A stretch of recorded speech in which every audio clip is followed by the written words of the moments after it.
दूसरा बहुत बड़ा जुर्म जो मेरी उम्र के लोगों से और नस्ल से हुआ है वो ये है कि हमने फर्द को फर्द के लिए तैयार किया है। आप सब ने हाथ खड़ा किए थे, जितने आगे बैठे थे उन्होंने भी हाथ खड़ा किए थे कि पाकिस्तान के हालात खराब।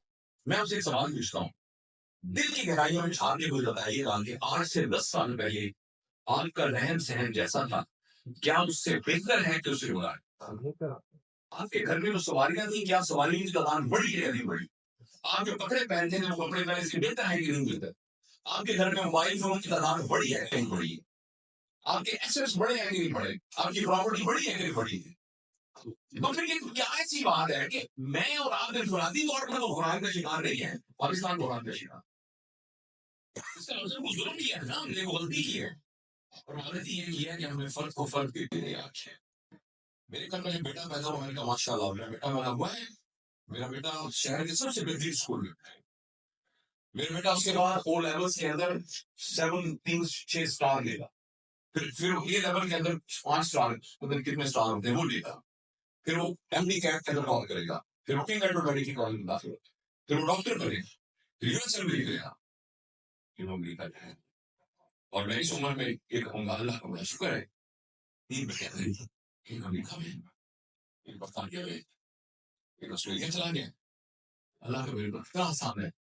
2 कमरे के घर में हम रहते थे, साइकिल पे हमारे पास फोन के आते थे। अल्लाह ने मेरे को इतना गर्म कर दिया, मेरे बड़े सारे अमेरिका में आमीन।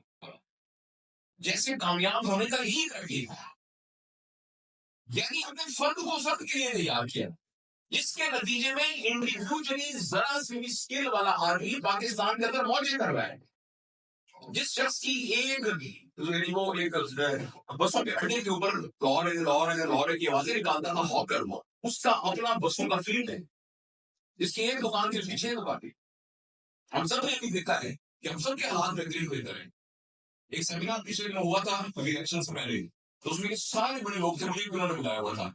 ये हामिद मीर साहब थे, ये खोसा साहब थे, और ये सारे बड़े तमाम तबकात के लोग थे, और उसका मान था पाकिस्तान कुरान का शिकार है।